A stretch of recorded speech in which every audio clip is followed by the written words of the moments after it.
Hi, பூசணிக்காய் அடை எப்படி பண்ணுறதுன்னு பார்ப்போமா? அடைக்கு ஊற வைக்க போகிறோம். அடைக்கு இட்லி அரிசி 2 கப்பு போட்டிருக்கேன்.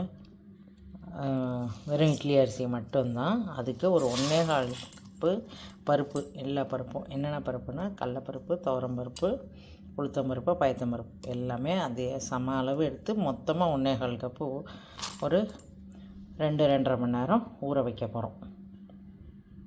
தனித்தனியாக வச்சுட்டு ஊற வைக்கிறப்போ ஒரு மிக்ஸி ஜாரில் ஒரு 10-15 மிளகா, கொஞ்சோண்டு உப்பு, கொஞ்சோண்டு பெருங்காயம், கருவேப்பிலை இருந்தால் இந்த இடத்துலையே கருவேப்பிலையும் போட்டு அரைச்சிடலாம். இதை முதல்ல அரைச்சி எடுத்துக்கலாம்.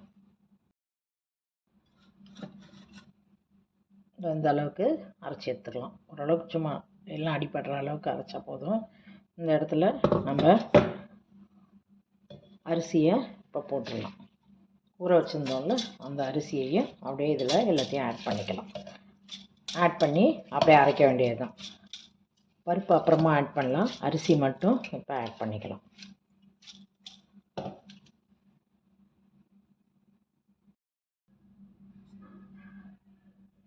இந்த அளவுக்கு அரைச்சி எடுத்துக்கலாம். அது கொஞ்சம் குறகுறப்பாக இருக்கும், அந்த அளவுக்கு எடுத்துக்கிட்டால் போதும். ரொம்ப நைஸாக அரைக்க வேண்டாம். இதை எடுத்து இப்போ முதல்ல நம்ம இதை ஒரு பாத்திரத்தில் ஊற்றிட்டு அதுக்கப்புறம் பருப்பு அரைக்க போகிறோம்.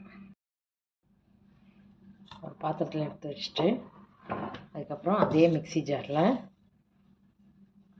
நம்ம ஊற வச்ச பருப்பு, கடலப்பருப்பு, துவரம்பருப்பு, உளுத்தம்பருப்பு, பயத்தம்பருப்பு எல்லாத்தையும் போட்டு ஊற வச்சோம்ல, அதை இதே மிக்ஸி ஜாரில் போட்டு ஒரு சும்மா ஒரு முக்கால் இது இதானால் போதும். ரொம்ப நைஸாக அரைக்க வேண்டாம். அங்கங்கே பருப்பு தெரிஞ்சால் நல்லாயிருக்கும். அதனால் ஒரு முக்கால் பதத்துக்கு அரைச்சிக்கலாம்.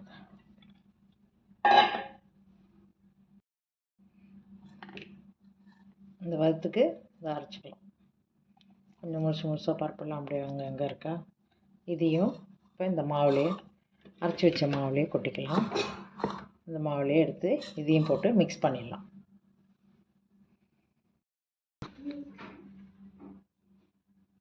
இந்த அடை மாவு அரைச்சோம்ல, அரிசி மாவு தனியாக, பருப்பு தனியாக அரைச்சி வச்சோம். அந்த மாவில் கொஞ்சோண்டு பூசணிக்காய் வந்து நான் துருவி போட்டிருக்கிறேன். பூசணிக்காய் போடலாம், சுரைக்காய் போடலாம், போட்டால் நல்லாயிருக்கும். இதையும் போட்டு துருவி அதில் போட்டுக்கலாம். இது ஒரு 100-150 கிராம்ஸ் இருக்கும். தேங்காய் கொஞ்சம் போட்டிருக்கேன், அரை மூடிக்கு கொஞ்சம் கம்மியாக போட்டிருக்கேன். சோம்பு இருக்குது, சோம்பு ஒரு 2 டேபிள் ஸ்பூன் போட்டிருக்கேன். வெங்காயம் 2 போட்டிருக்கேன். போட்டு எல்லாத்தையும் மிக்ஸ் பண்ணிட்டு ஊற்ற வேண்டியது தான். அடையை ஊற்றி இப்படி 2 பக்கமும் திருப்பி போட்டு கொஞ்சம் நேரம் வெயிட் பண்ணி திருப்பி போட்டு எடுக்கணும். இதோட வெண்ணெய், வெல்லம் வச்சு சாப்பிடலாம். அவியல் வச்சு தொட்டு சாப்பிடலாம், அதுவும் சூப்பராக இருக்கும்.